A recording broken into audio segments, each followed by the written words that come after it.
Nestled deep in the forgotten backroads of America lies Pine Hollow, a small town surrounded by dense, ancient woods. The town had no place on maps, no cell service, and no reason for anyone to visit. Those who stumbled upon it often claimed they never intended to be there. They were just driving, walking, or hiking when the roads twisted and brought them to Pine Hollow. The locals said the forest had a way of choosing who entered, and it didn't always let them leave. Cassie never meant to end up in Pine Hollow. She had been driving to a cabin rental for a weekend getaway when her GPS failed, leaving her to navigate the dark, winding roads with only the glow of her headlights and the occasional rustle of unseen wildlife. Just as she was considering turning back, she saw it, a rusted, faded sign reading, "Welcome to Pine Hollow." Its words almost indistinguishable beneath the layers of grime and vines. The town seemed abandoned at first glance. Dim streetlights flickered, casting long shadows across empty streets. Houses sat back from the road, their windows dark and uninviting, as though the occupants wanted to be forgotten. Yet, as she parked her car in front of a diner with a flickering neon open sign, Cassie could feel eyes watching her from every direction. The bell above the door jingled sharply as she stepped inside. The diner was eerily quiet, its few patrons looking up simultaneously, their movements too synchronized to be natural. The waitress, a gaunt woman with hollow cheeks and unnervingly bright eyes, greeted Cassie with a forced smile. "Passing through?" the waitress asked, her voice carrying a peculiar lilt that made Cassie uneasy. Cassie nodded, explaining her situation. The waitress exchanged glances with the patrons before nodding. "Well, you'd best be on your way before dark," she said, her tone light but her words heavy with meaning. Cassie couldn't ignore the way the other patrons watched her as she ate a quick meal, their eyes following her every move like predators sizing up prey. When she left the diner, she found her car wouldn't start. The engine sputtered once, twice, and then fell silent. Panic began to bubble in her chest as she glanced around, but the street was empty, and the diner's lights were now off. Her only option was to find help, just though every instinct screamed at her to stay put. The forest loomed on the edge of the town, its shadows thick and alive. As she wandered the streets searching for any sign of life, she noticed strange symbols carved into the wooden posts and painted on the sides of buildings. They looked like a language, but not one she could decipher. A guttural sound broke the silence, a mix of a growl and a whisper, echoing from the direction of the woods. Cassie froze, her heart pounding. Slowly, she turned toward the sound, only to see the trees shifting unnaturally, their branches reaching out like skeletal arms. She began to back away when a hand clamped onto her shoulder. She screamed, spinning to find an elderly man with wild eyes and dirt-streaked skin. "You shouldn't be here," he hissed. "The Hollow doesn't like strangers." Before Cassie could respond, the man dragged her into a nearby house, bolting the door behind them. The room was cluttered with dusty books and candles, their wax pooling on the uneven floor. "They're coming for you," he whispered, his voice trembling. "They'll take you like they've taken the others." Cassie demanded answers, but the man only shook his head, muttering about the forest and its hunger. She could barely make sense of his words before the sound of footsteps echoed outside, slow, deliberate, and too heavy to belong to a human. The man's face went pale. "It's too late," he breathed. The door burst open, and shadows poured into the room, swirling and twisting like living smoke. Cassie could hear whispers within them, voices calling her name in tones both seductive and terrifying. The old man shouted something in a language she didn't understand, but the shadows engulfed him, silencing his cries. Cassie ran. She didn't know where she was going. She only knew she had to get away. The town was unrecognizable, the streets stretching and twisting like a living labyrinth. The whispers grew louder, the shadows closer, until she was forced into the woods. The forest was worse. The trees seemed to close in around her, their gnarled roots tripping her as she stumbled forward. The whispers became a cacophony, 1,000 voices speaking at once, promising her everything she had ever wanted if she just stopped running. When the shadows finally caught her, it wasn't pain she felt, but a deep, bone-chilling cold. Her vision blurred, and she could no longer distinguish the forest from the dark.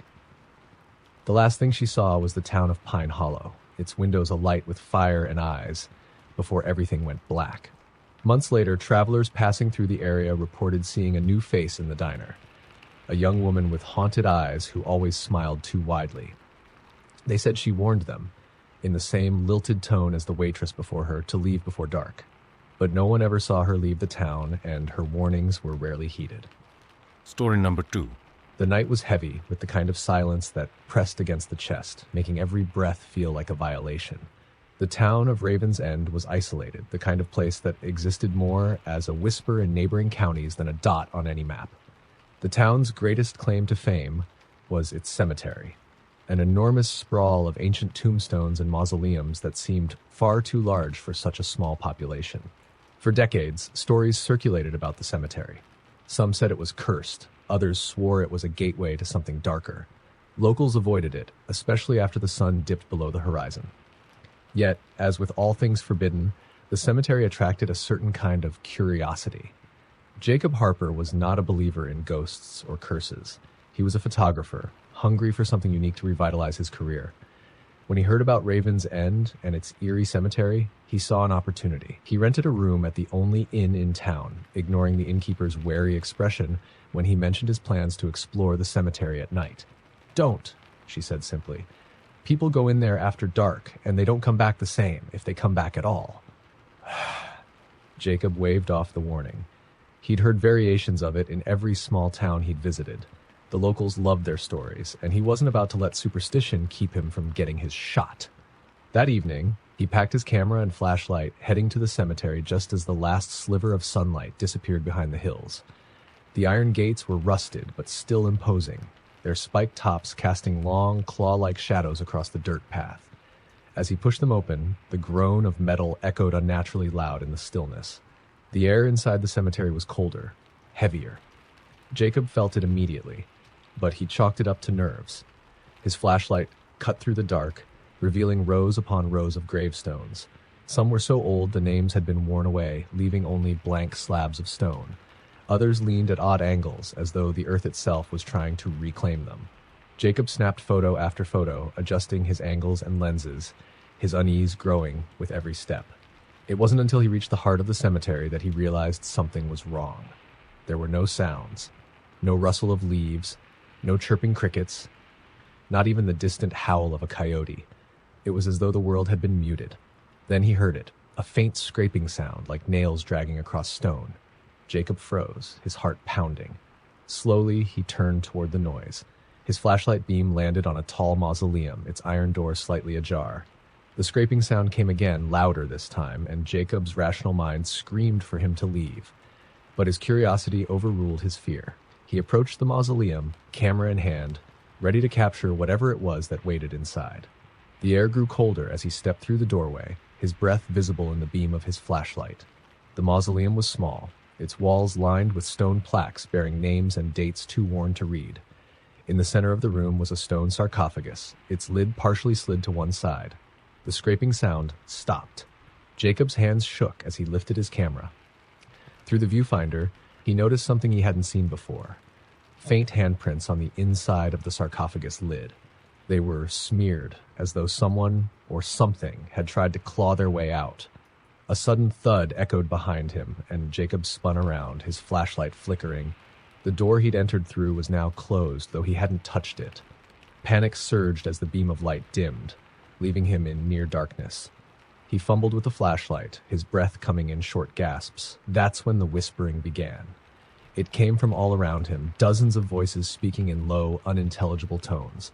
Jacob backed against the sarcophagus, his flashlight finally steadying enough to reveal the room. The shadows seemed to shift, pooling in the corners and stretching toward him. The whispers grew louder, and Jacob realized they weren't random. They were saying his name. Jacob. He dropped his camera in terror, the sound of it shattering on the stone floor barely registering. Something moved in the corner of his vision, and when he turned, he saw it, a figure emerging from the shadows. It was tall and impossibly thin, its limbs elongated and its face obscured by a veil of darkness. Its movements were jerky, unnatural as it crept closer. Jacob scrambled for the door, pounding on it and screaming for help, but the metal wouldn't budge. The whispering became a cacophony, the voices overlapping in a deafening roar. He turned back to the figure, now just feet away, its hollow face staring directly into his soul. The last thing Jacob saw before the flashlight died was its outstretched hand, blackened and gnarled, reaching for him. When the innkeeper found his camera the next morning, it was lying in front of the cemetery gates. The photos it contained were a series of increasingly distorted images, the last of which showed Jacob's face twisted in terror, with a shadowy figure looming behind him. Jacob Harper was never seen again, and the locals whispered that Raven's End had claimed another soul. Story number 3. The town of Black Hollow was infamous among thrill-seekers and urban legends enthusiasts. It was said that the town had died nearly 50 years ago, abandoned overnight without explanation. What remained was a ghost town untouched by time, with its buildings still standing, though weathered and decrepit. The locals in nearby towns refused to speak of it, dismissing inquiries with curt warnings to stay away. That didn't stop Elise, Mark, and Jenna, 3 friends with a shared passion for exploring the abandoned and forbidden. They had driven hours to reach Black Hollow, armed with cameras, flashlights, and an eagerness to uncover the town's secrets. The sun was setting as they pulled into what had once been the town square, casting long shadows over the cracked pavement and boarded-up storefronts. "This is amazing," Mark said, snapping photos of the eerie scene. "It's like the whole place just froze in time." Jenna shivered despite the warm evening air. "It feels wrong, like we're being watched." "Come on," Elise said, rolling her eyes. "It's just a bunch of old buildings. Don't tell me you're scared already." But as they wandered the town, even Elise couldn't shake the unsettling feeling that something wasn't right. The silence was oppressive, broken only by the occasional creak of wood or the distant sound of the wind whistling through the empty streets. They made their way to the old church at the edge of town, its steeple leaning precariously to one side. The heavy wooden doors groaned as Mark pushed them open, revealing a sanctuary coated in dust. Pews sat in orderly rows, their wood splintered and worn. At the front of the room, a massive cross hung crookedly on the wall, its surface marred by deep gouges. "Looks like someone wasn't a fan of this place," Mark joked, his voice echoing unnaturally in the cavernous space. Jenna ignored him, her attention drawn to a large book resting on the pulpit. Its leather cover was cracked and faded, and when she opened it, she saw rows of handwritten names. The dates next to them spanned decades, with the final entry reading October 13th, 1873. "This is creepy," Jenna said, her fingers tracing the final entry. "It's like a record of everyone who lived here." "Check for our names," Elise teased. But her laughter died as Jenna turned the page to find several more names they didn't recognize. But at the very bottom of the page, written in shaky script, were 3 entries. Elise Carter, Mark Benson, Jenna Reed. "That's not funny," Jenna said, slamming the book shut and glaring at Mark. "It wasn't me," Mark said, holding up his hands. "I didn't touch it." Before anyone could say more, the sound of footsteps echoed through the church. They froze, exchanging nervous glances. The steps were heavy and deliberate, coming from the rear of the sanctuary. "Hello?" Elise called, her voice trembling slightly. No response. The footsteps stopped, but the air seemed to grow colder. Mark swung his flashlight toward the back of the church, illuminating only empty pews and the open doorway. "Maybe we should leave," he said, his bravado gone. As they turned to exit, the door slammed shut with a deafening bang, the sound reverberating through the room. Jenna screamed, and Mark and Elise pounded on the door, but it wouldn't budge. Then the whispers started. They came from all around, overlapping and indistinct, growing louder with each passing second. The friends pressed together, their backs against the pulpit as the shadows in the room began to shift. "Elise?" The voice was low and guttural, sending chills down her spine. "Elise? Mark? Jenna?" It was everywhere and nowhere, a disembodied chorus calling their names. Suddenly, the cross on the wall fell with a thunderous crash, splintering into pieces. From the darkness beyond the shattered altar, a figure emerged. Its form was barely human, its limbs too long and its face obscured by a veil of shadow. It moved toward them with jerky, unnatural movements, each step bringing a wave of cold that sapped their strength. Mark grabbed Jenna's hand, pulling her toward the door. "We have to get out of here." But Elise didn't move. She stood frozen, her eyes locked on the figure. Her lips moved silently as though she were trying to speak but couldn't.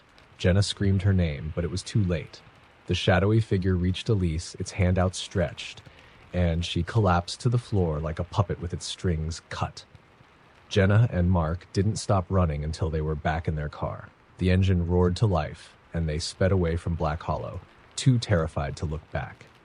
Days later, police searched the town but found no trace of Elise or anyone else. The church stood empty, the book on the pulpit gone. When Jenna tried to explain what had happened, the officers dismissed her story, calling it hysteria. But Jenna knew the truth, and every night, as she lay awake in her bed, she could still hear the whispers calling her name. Story number 4. The town of Bitter Creek was a place people only spoke about in hushed tones. It had been abandoned for over a century, its origins and downfall shrouded in mystery. What everyone agreed on was this: no one who went into Bitter Creek ever came back the same. Ethan and Claire had heard the stories their entire lives. The siblings grew up in a nearby town and had always been curious about what lay beyond the crumbling wooden sign that marked the start of the overgrown road leading to Bitter Creek. On a dare from friends, one crisp autumn evening, they decided to see for themselves. With flashlights and a map they found online, they ventured down the path. The dense forest seemed to swallow all sound, their footsteps muffled by the thick carpet of fallen leaves. As the trees began to thin, the first buildings of Bitter Creek came into view, their skeletal remains outlined against the fading twilight. The town was smaller than they expected, consisting of a few scattered homes, a general store, and a church with its bell tower leaning dangerously to one side. Everything was cloaked in decay, the wood brittle and blackened as though scorched by some ancient fire. A single road ran through the center, overrun with weeds and vines. Ethan pointed to the church. "That looks like a good place to start," he said, already moving toward it. Claire hesitated, her unease growing with every step. "I don't think this is a good idea," she muttered, glancing at the surrounding buildings. The windows, though shattered or covered in grime, seemed to watch them like hollow eyes. The door to the church creaked loudly as Ethan pushed it open. Inside, the air was damp and heavy, carrying the faint scent of mildew and something else, something metallic. Rows of broken pews lined the room, their wood warped and splintered. At the front, an altar stood beneath a faded mural of a smiling sun, its rays painted in stark crimson. Claire's flashlight flickered as she stepped inside. "Did you hear that?" she whispered. Ethan paused, looking around. "Hear what?" A faint rustling sound came from the far corner of the church. Claire's beam landed on a pile of old clothes, or at least that's what it looked like at first. Then it moved.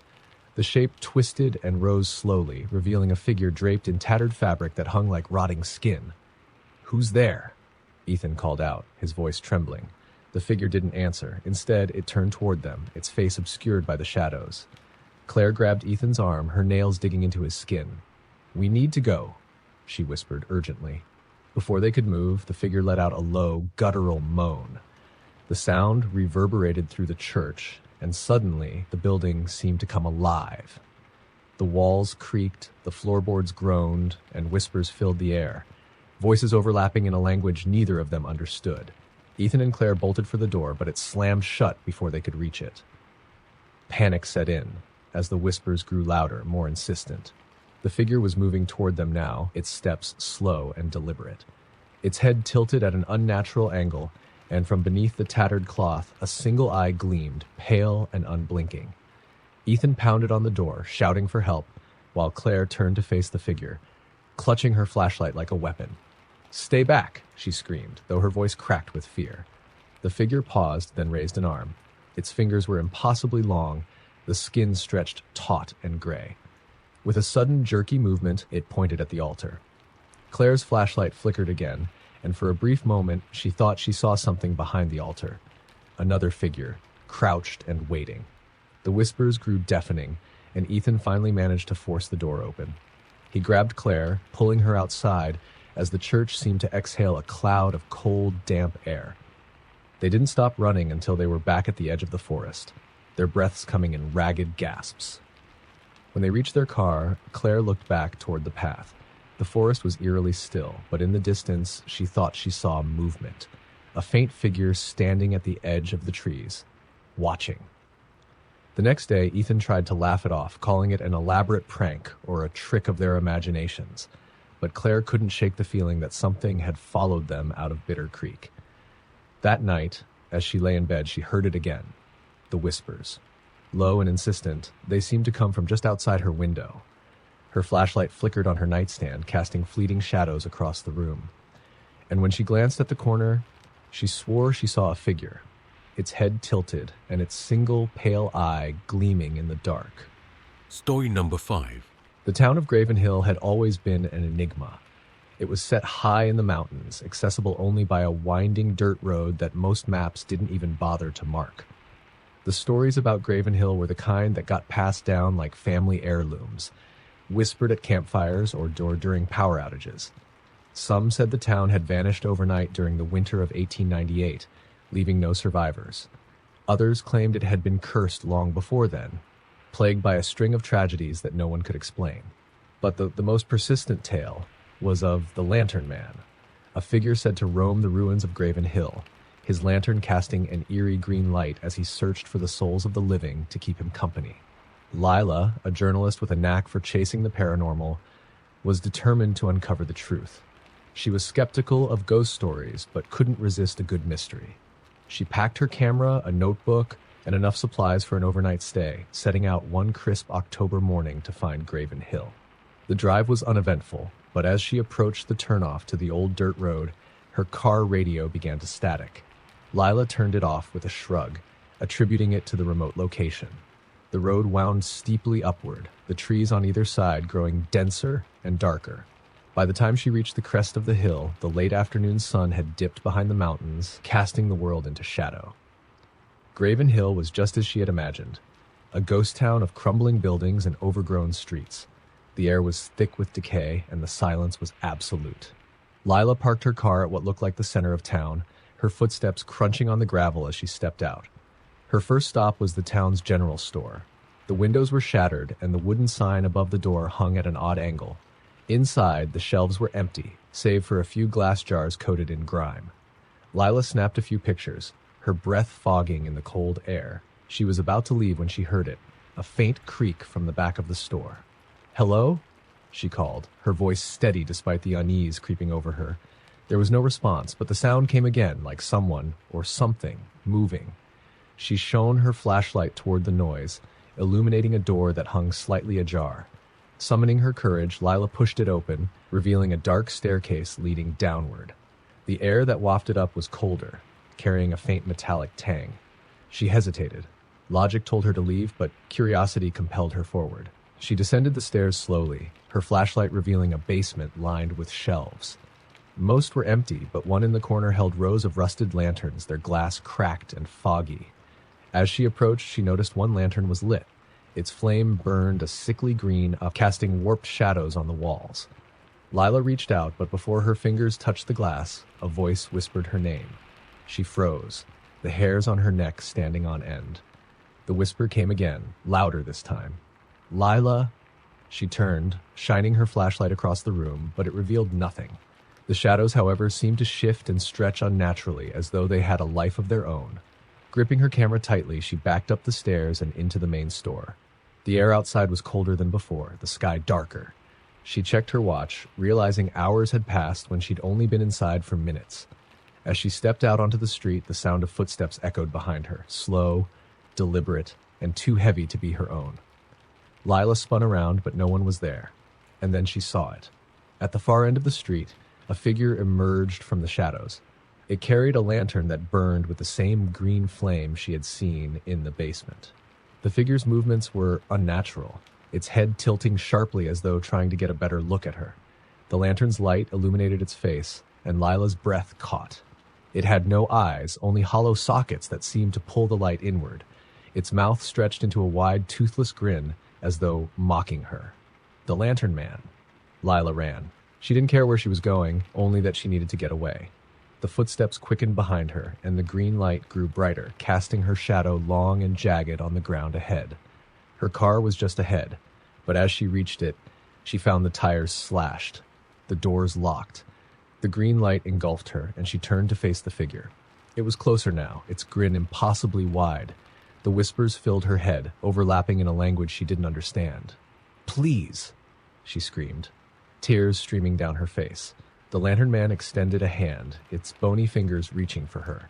The green light flared, and everything went black.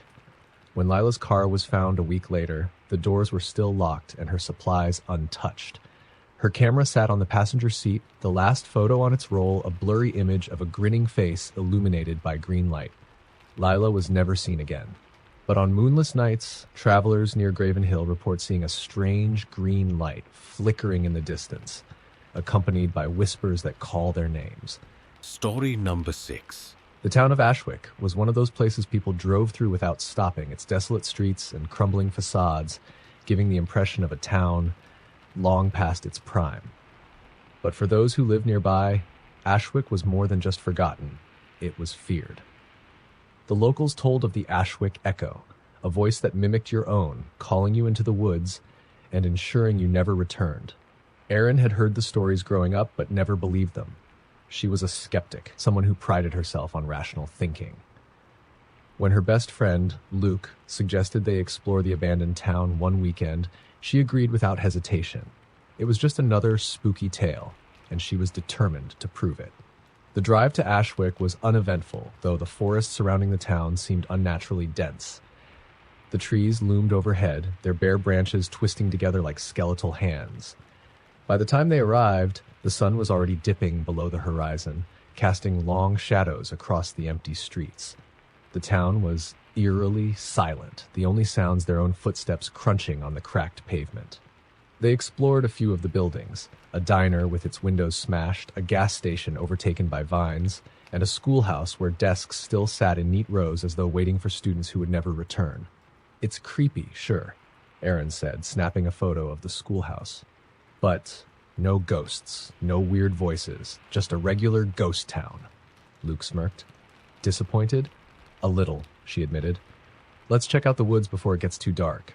The woods were what made Ashwick infamous. It was said the echo lived there, calling out in your voice, leading you deeper until you were lost forever. Erin dismissed it as a variation of countless folklore tales she'd heard before. Still, as they entered the forest, a strange unease settled over her. The air grew colder, and the trees seemed to press closer together, their branches intertwining to form a canopy that blocked out the remaining light. Erin turned on her flashlight, its beam cutting through the growing darkness. "Do you hear that?" Luke asked suddenly, stopping in his tracks. Erin paused, listening. At first there was nothing, but then she heard it, a faint rustling, like something moving through the underbrush. "Probably an animal," she said, though her voice lacked confidence. They pressed on, the sound following them, growing louder, and then it stopped abruptly, replaced by something far more chilling. A voice. Erin.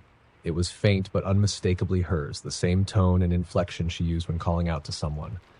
"Very funny, Luke," she said, glancing over her shoulder. Luke's expression was confused and afraid. "That wasn't me." The voice came again, closer this time. "Erin, over here." Her stomach turned as she realized it wasn't an echo. It wasn't just mimicking her voice, it was speaking in her voice. Perfectly. "We should go," Luke said, backing away. "Now." Erin nodded, her bravado gone. They turned and started back toward the town, but the voice followed them, growing louder and more insistent. "Erin, don't leave." "Luke, wait." Now it was mimicking him too. Luke broke into a run, panic overtaking him, and Erin followed, her flashlight beam bouncing wildly as she sprinted. The voices multiplied, overlapping and calling from all directions, surrounding them. "Erin, Luke, come back." The forest seemed endless, the path back to the town disappearing beneath their feet. No matter how far they ran, the trees stretched on, the voices growing louder and more distorted. Erin's flashlight flickered and died, plunging them into darkness. "Erin," Luke shouted, his voice full of fear. "Where are you?" "I'm right here," she called back, reaching out blindly in the dark. But when her hand found him, it wasn't Luke. The skin was cold, clammy, and wrong. She screamed, jerking her hand back as the voices erupted into a deafening cacophony. The last thing Erin saw before the darkness swallowed her was a figure standing among the trees. It was humanoid but wrong, its proportions elongated and its face featureless, except for a wide, lipless mouth. The mouths moved in perfect unison with the voices, repeating her name and Luke's in a mocking chorus. When a search party was sent to Ashwick a week later, they found Luke wandering the outskirts of the forest, his clothes torn and his eyes hollow. He muttered the same words over and over. "Don't listen. Don't follow." Erin was never found. But locals say if you go near the forest in Ashwick and call out for someone, You might just hear your own voice calling back. Story number 7. The town of Coldmarsh was infamous for its fog. A dense, rolling mist blanketed the streets at dusk, no matter the season. The fog came in thick waves, swallowing light and sound, and it was said that if you wandered into it, you might not find your way back. Lena had heard the stories, but dismissed them as small-town folklore. She'd only recently moved to Coldmarsh for a fresh start, renting a small cottage on the edge of town. The fog didn't bother her. In fact, she found it oddly beautiful, like a living, breathing thing. Her neighbors, however, were less poetic about it. "Stay inside after dark," warned Mrs. Pratchett, the elderly woman who lived next door. "The fog isn't natural. It takes people."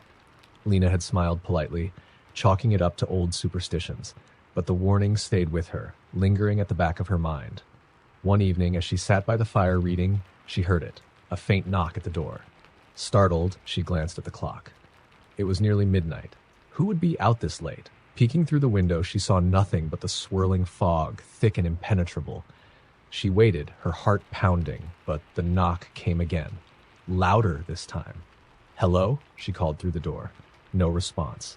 Against her better judgment, she cracked the door open, the heavy wooden barrier creaking on its hinges. The cold, damp air rushed in, carrying with it a strange metallic scent. She shone her flashlight into the fog, but it revealed only swirling gray. "Is someone there?" she asked, her voice trembling. A shadow moved in the mist, just a flicker, gone as quickly as it appeared. Lena's breath caught, and she shut the door, locking it tightly. The knocking didn't come again, but she didn't sleep that night. The next morning, she found footprints in the mud outside her door. Barefoot, small as if made by a child. But they didn't lead anywhere. They simply stopped, as though whoever or whatever had made them had vanished into thin air. Over the next few nights, the knocking returned. Always late, always faint at first, then more insistent. Sometimes she heard whispers through the fog, voices she couldn't quite make out. They seemed to come from every direction surrounding her cottage. One night, the knocking turned to pounding. It rattled the door on its hinges, and the whispers rose to a crescendo. This time, Lena didn't dare approach the door. She stayed in her bedroom, clutching a kitchen knife, her ears straining to catch every sound. "Lena." The voice was faint but clear, spoken in a tone that mimicked her own perfectly. Her blood turned to ice. "Who's there?" she whispered, her voice shaking. The response came, closer this time. "Let me in, Lena."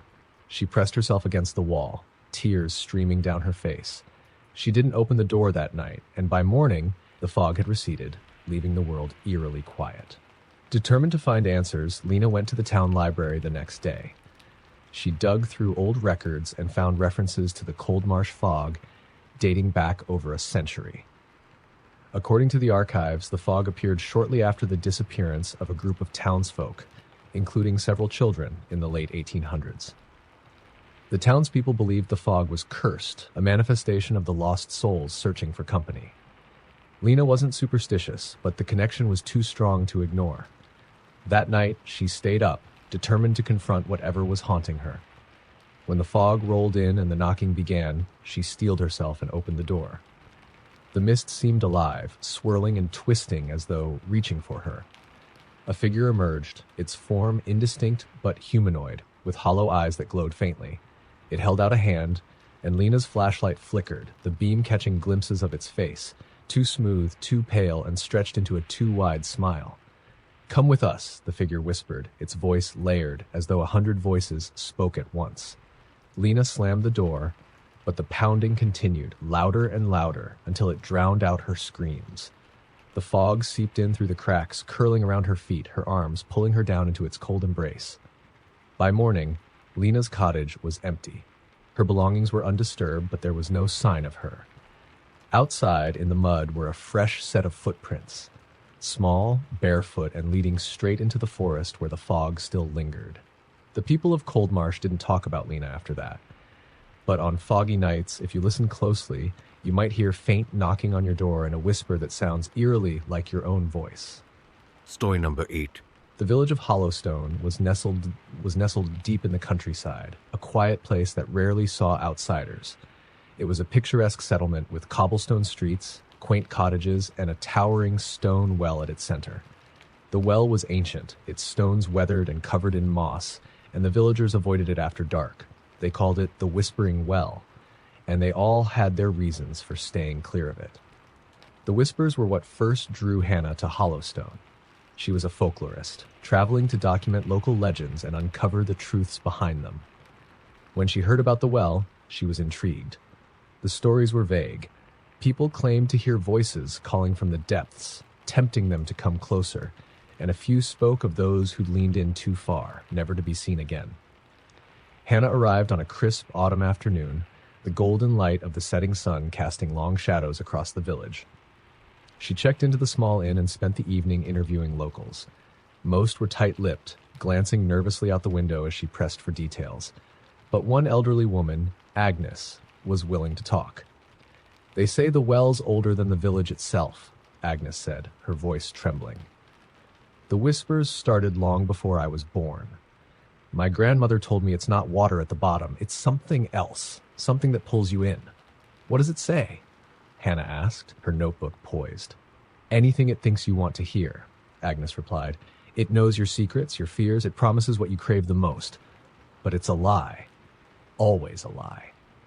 Despite the warnings, Hannah was determined to investigate. She visited the well the next day, standing at its edge as the wind whispered through the surrounding trees. It looked harmless enough, its dark opening covered by a rusted iron grate. But as she leaned closer, the air seemed to shift, growing colder. "Help!" a voice whispered, so faint she thought she imagined it. Hannah froze. She glanced around, but the square was empty. She crouched down, peering through the grate. The darkness below was absolute. "Is someone there?" she called. Silence. "Then please, help me." The voice was weak, trembling, and undeniably human. Hannah's heart raced. She looked around again, hoping to find someone nearby, but the square remained deserted. Against her better judgment, she pulled out a flashlight and aimed it through the gaps in the grate.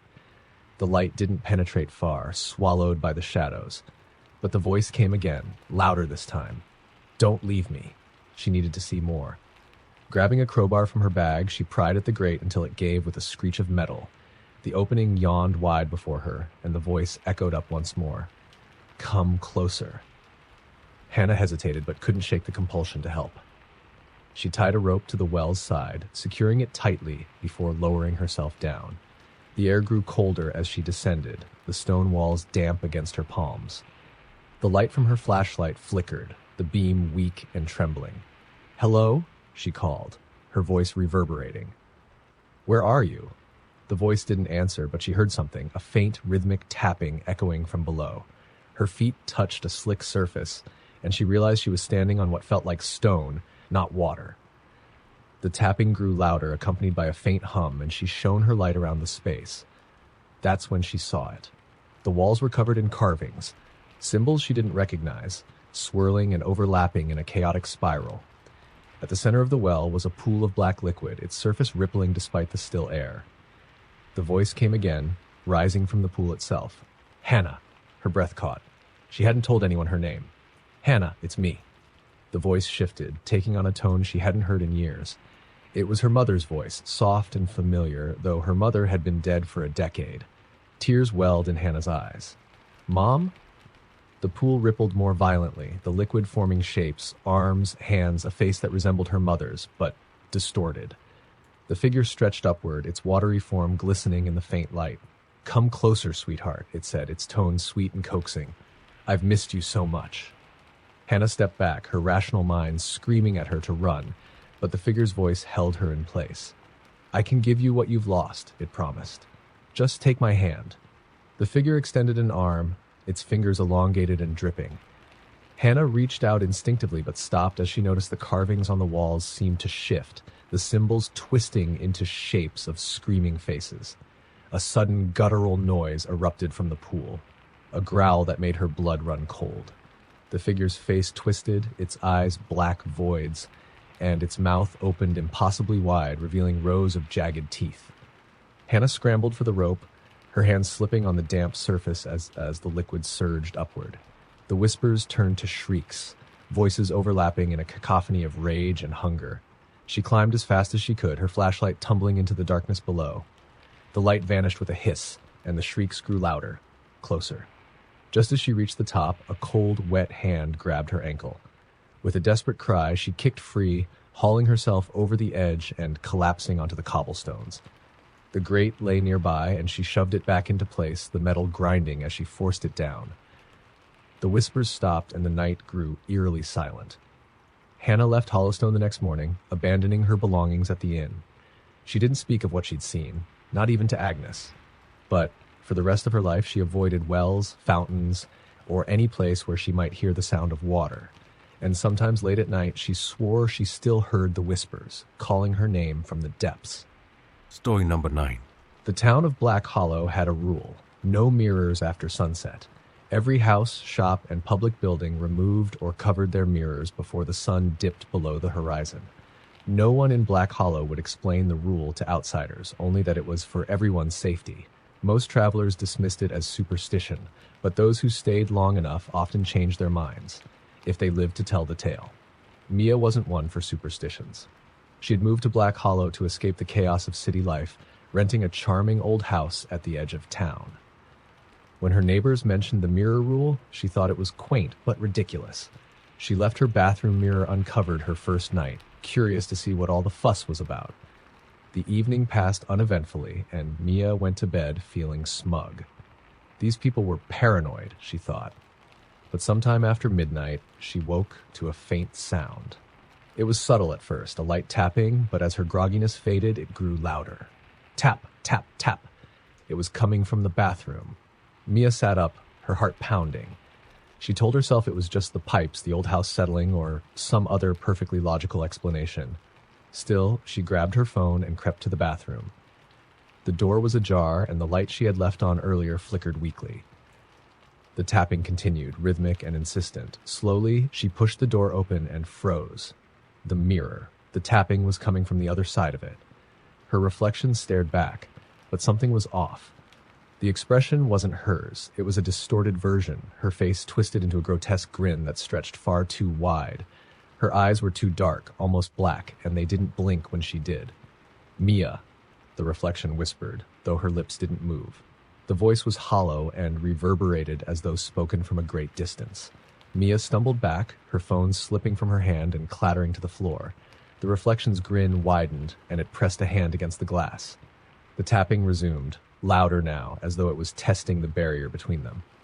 "Let me out, Mia," it said, its tone syrupy and coaxing. "You're lonely, aren't you? I can help." "No," Mia whispered, shaking her head. Her voice trembled, and she could barely stand. The reflection tilted its head, mocking her. "You're not safe here," it purred. "Not without me. Let me out, and I'll protect you." Summoning her courage, Mia grabbed a towel and threw it over the mirror. The tapping stopped instantly, replaced by an eerie silence. She backed out of the bathroom, slamming the door shut and retreating to her bedroom. Sleep didn't come that night, her mind replaying the distorted grin and hollow voice. The next day, she tried to brush off the experience as a vivid nightmare, but the uneasy feeling lingered. She decided to cover the mirror permanently, following the town's strange custom. For weeks, nothing happened, and Mia began to relax. Maybe it had been her imagination after all. But then, one evening, she made a mistake. Distracted by a phone call, she forgot to cover the small vanity mirror in her bedroom. It was only when she was about to climb into bed that she noticed it, uncovered and reflecting her dimly lit room. She stared at her reflection, waiting for it to move. Nothing happened. She sighed in relief, shaking her head at her own paranoia. As she reached to cover it, her reflection blinked, and she hadn't. Mia froze, her hand hovering over the mirror. The reflection didn't grin this time. It just stared at her, its dark eyes unblinking. Slowly, it raised a finger to its lips. Shh. A chill ran down her spine as the light in the room flickered. When it stabilized, her reflection was gone. The mirror showed only her room, empty and undisturbed. But behind her, the floor creaked. Mia spun around, her breath catching in her throat. The room was empty, or so it seemed. The air felt heavy, oppressive, and her shadow stretched unnaturally long on the wall, though the light source didn't move. The mirror behind her began to rattle softly, and then the whispering started. "Mia, Mia." She turned back to the mirrors, but the glass was black now, like a deep pool of ink. Her reflection reappeared, distorted and monstrous, pressing both hands against the glass. "You shouldn't have left me uncovered," it said, its voice layered with other unrecognizable tones. "Now I'm here, and you're mine." The lights went out, plunging the room into darkness. Mia screamed, but it was cut short. When the neighbors found her house the next morning, the mirrors were shattered, and the room was empty. Mia was gone, but on the largest shard of mirror left on the floor, her reflection remained, grinning wickedly. Story number 10. In the quiet village of Ravenswood, there was a stretch of road known as Holloway.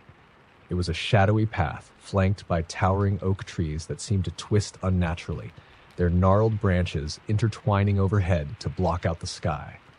Locals avoided it at all costs, especially after dark. They called it the Vanishing Path, and the stories surrounding it were chilling. It was said that if you walked Holloway alone after sunset, you'd hear footsteps behind you, soft at first but steadily growing louder. If you turned around, you'd see no one. If you stopped to listen, the footsteps would stop too. But if you ran, they'd chase you, closing the distance with each passing second. Evan was new to Ravenswood and scoffed at the tales. He was a rational man, a skeptic, and he prided himself on debunking myths like this. So when a group of villagers dared him to walk Holloway after sundown, he readily accepted. He even brought a flashlight and his phone to record the experience, determined to prove them wrong. The sun dipped below the horizon as Evan reached the entrance to Holloway. The air grew colder, the shadows deeper, and the ancient oaks loomed like silent sentinels. He hesitated for a moment, but his pride pushed him forward. The path was eerily quiet, the usual sounds of crickets and rustling leaves absent. His footsteps echoed unnaturally, as though the forest were mimicking his movements. He walked for several minutes, his flashlight beam cutting through the darkness, but nothing unusual happened. "See? Just a spooky old road," he muttered to himself, though his voice sounded hollow in the stillness. Then he heard it, a soft crunch behind him, like a single footstep on dry leaves.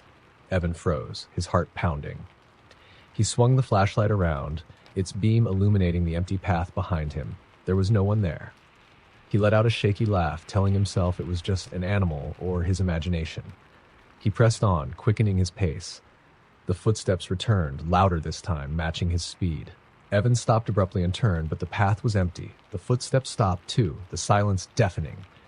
He called out, his voice wavering. "Hello? Is someone there?" No response. He tried to brush off the unease creeping up his spine, convincing himself it was some elaborate prank. But as he continued walking, the footsteps resumed, this time accompanied by a faint whispering, like a dozen voices murmuring just out of earshot. Evan's bravado crumbled. He broke into a jog, his flashlight shaking in his hand. The footsteps quickened to match his pace, the whispers growing louder, more insistent. Panic surged through him, and he broke into a full sprint. The path stretched endlessly before him, the trees seeming to close in. The whispers turned into guttural voices, calling his name in a dissonant chorus. "Evan! Evan!" He dared to glance over his shoulder and immediately regretted it. The shadows were moving, coalescing into shapes. Tall, gaunt figures with elongated limbs and empty, hollow eyes. They surged toward him, their movements jerky and unnatural. Evan ran faster than he ever had, his lungs burning and his legs threatening to give out. The figures gained on him, their whispers now a deafening roar. "Stay with us. Forever." He spotted the end of the path up ahead, a sliver of moonlight breaking through the oppressive darkness. Summoning every ounce of strength, he sprinted toward it, the figures just inches away. As he burst out of the trees, the footsteps and whispers stopped abruptly. He stumbled to the ground, gasping for air, his body trembling. When he looked back, Holloway was quiet, the shadows still. The figures were gone. The villagers found him the next morning, sitting at the edge of the path, pale and shaken. He couldn't explain what had happened, only that he'd never walk that road again. But as they led him away, one of the villagers noticed something odd. Evan's shadow wasn't his own. It stretched unnaturally long and thin, its arms twisted like the branches of the oaks. And when they turned back to the path, they could swear they saw shadows shifting among the trees, waiting for their next visitor. Story number 11. Nestled deep in the heart of Appalachia, the small town of Ravenswood was the kind of place you'd miss if you blinked while driving through. The locals lived quiet lives, and the rolling hills surrounding the town seemed to whisper secrets carried on the mountain breeze. But beneath its serene facade lurked a darkness that had festered for generations. In the late 1800s, Ravenswood was a mining town. The Ravenclaw mine, its lifeblood, stretched deep into the earth, twisting like a serpent through ancient rock. Miners often whispered about strange sounds in the tunnels, voices that weren't there, the faint echoes of laughter, and the rhythmic pounding of tools in abandoned shafts. The foreman dismissed these stories as the result of exhaustion and the superstitions of an isolated community. But then, one winter's day, the mine collapsed. 27 men were trapped inside, their bodies never recovered. Their families left offerings at the mine's entrance for years, candles, flowers, and personal mementos to appease the restless spirits. Eventually, the mine was sealed, and Ravenswood tried to move on. But the town's scars ran deep, and as decades passed, strange occurrences became a part of life. Animals vanished without a trace. Shadows moved where no light should have cast them. The church bells rang at midnight, though no one had touched them. And the laughter, the same haunting laughter from the mine, would echo through the empty streets. Children grew up being warned not to stray too far into the woods or near the sealed mine. But in a town with little else to do, dares and thrill-seeking became a rite of passage. When Anna Partridge, a 16-year-old high schooler, and her friends decided to explore the mine one summer night, they didn't expect the rumors to be true. The rusted gates that once barricaded the entrance had been ripped apart as though by something inhumanly strong. The air inside was thick, oppressive, and carried a faint metallic tang. It was said that the deeper you went, the more time seemed to warp. Anna led the group, her flashlight slicing through the suffocating darkness. The deeper they ventured, the louder the whispers became. Not echoes, not the sound of wind rushing through tunnels, but voices murmuring their names. "Did you hear that?" whispered Mark, her best friend, his voice trembling. "Probably just the wind," Anna lied, her heart hammering in her chest. But then the laughter started. It bounced off the walls, growing louder, closer.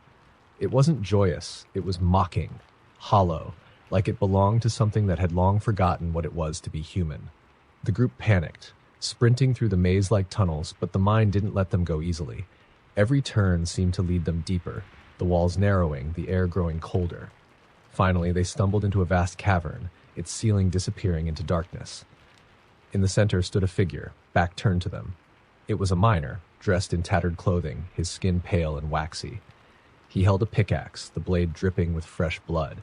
Slowly, he turned to face them, his hollow eye sockets oozing black tar. "You should not have come here," the figure rasped, its voice a guttural growl layered with dozens of others. Screams erupted as the miner lunged. Anna and her friends ran, the laughter chasing them, the mine itself seeming to close in around them. Anna felt her lungs burning, her legs weak, but she didn't stop. She didn't dare. When they finally burst out of the mine, gasping for air, the night was eerily silent. Only 3 of them had made it out. They looked around for Mark, but he was gone. Desperate, they ran to the sheriff, but their story was met with skepticism. The mine had been sealed for years, they were told. Whatever they thought they'd seen was just their imagination. But the next day, Mark's body was found at the mine's entrance. His face twisted in a scream, his eyes black as coal. Ravenswood buried the incident like it always had, folding the terror back into its secrets. The mine was resealed, but the whispers and laughter never stopped. And as Anna lay awake in her bed that night, she heard the faint sound of a pickaxe striking stone just outside her window. Story number 12. In the quiet Midwestern town of Black Hollow, a single road snaked through the dense forest, connecting the town to the rest of the world. The road, known as Widow's Trail, was infamous among locals. For generations, stories swirled about people who vanished without a trace while traveling the path at night. Travelers spoke of phantom lights flickering in the trees and whispers in the wind that grew louder the further they ventured. Nobody knew how the road got its name, though some speculated it had something to do with the tragic death of Eleanor Grayson, a widowed schoolteacher who had lived in Black Hollow nearly a century ago. Eleanor was said to have been a recluse after her husband died, teaching children in her small, decrepit home at the edge of the forest. One stormy night, her house caught fire. Her screams echoed through the town, but by the time anyone arrived, the home was reduced to ashes. Her body was never recovered. It was said Eleanor's spirit lingered in the forest, her grief turning into a vengeful force that ensnared travelers. But those were just tales to keep children indoors after dark, or so people thought. One fall evening, Amelia, a young journalist new to Black Hollow, decided to investigate the widow's trail for a feature story. Locals warned her to stay away, their eyes darting nervously toward the darkening sky. But Amelia dismissed the warnings, chalking them up to small-town superstitions. With a flashlight and camera in hand, she set out just as the sun dipped below the horizon. The woods felt alive as she walked, the rustling leaves and snapping twigs amplifying her sense of isolation. The flashlight beam barely pierced the oppressive darkness, but Amelia pressed on, determined to prove there was nothing supernatural about Widow's Trail. About a mile in, she began to notice the lights. At first, they appeared as faint orbs glowing deep within the trees, their pale luminescence barely visible. Amelia aimed her camera, snapping pictures, but the lights vanished as quickly as they appeared. Then came the whispers. At first, they were indistinct, like the murmur of a distant conversation, but it continued. The voices grew clearer, calling her name in soft, mournful tones. She stopped, her heart racing, and shone her flashlight into the woods. The beam caught nothing but trees and shadows. "Who's there?" she called, her voice trembling. The only response was the sound of footsteps crunching leaves behind her. Spinning around, she found the trail empty, but the footsteps continued, circling her. Panic set in as the whispers turned into anguished wails that seemed to come from everywhere at once. Amelia turned and ran, her breath ragged, the flashlight bobbing wildly in her hand. The forest seemed to shift around her, the trees growing denser, their gnarled branches clawing at her like skeletal hands. She stumbled and fell, the flashlight skittering across the ground. As she scrambled to her feet, the light illuminated a figure standing in the path ahead. It was a woman in a scorched dress, her face pale and cracked like old porcelain. Her eyes burned with an unnatural light, and her lips twisted into a grotesque smile. "Lost, my dear?" the woman asked, her voice echoing with unnatural distortion. Amelia tried to scream, but the sound caught in her throat. The woman raised a hand, and the forest seemed to close in. The branches twisted and grew, forming a cage around Amelia. As she thrashed and screamed, the woman stepped closer, her hollow eyes reflecting Amelia's terror. "Stay," the woman whispered. "You'll keep me company." The flashlight flickered and died. The last thing Amelia saw was the woman's face inches from her own, just her smile widening impossibly, revealing rows of jagged, needle-like teeth. Amelia's disappearance was the latest in a long line of mysteries surrounding Widow's Trail. Her camera was found days later, abandoned in the middle of the path. The photos she had taken were mostly blurry, but the last image was clear. It showed a pale, hollow-eyed face staring directly into the lens, surrounded by flickering lights. The town of Black Hollow didn't mention the road much after that, though the whispers in the woods never stopped.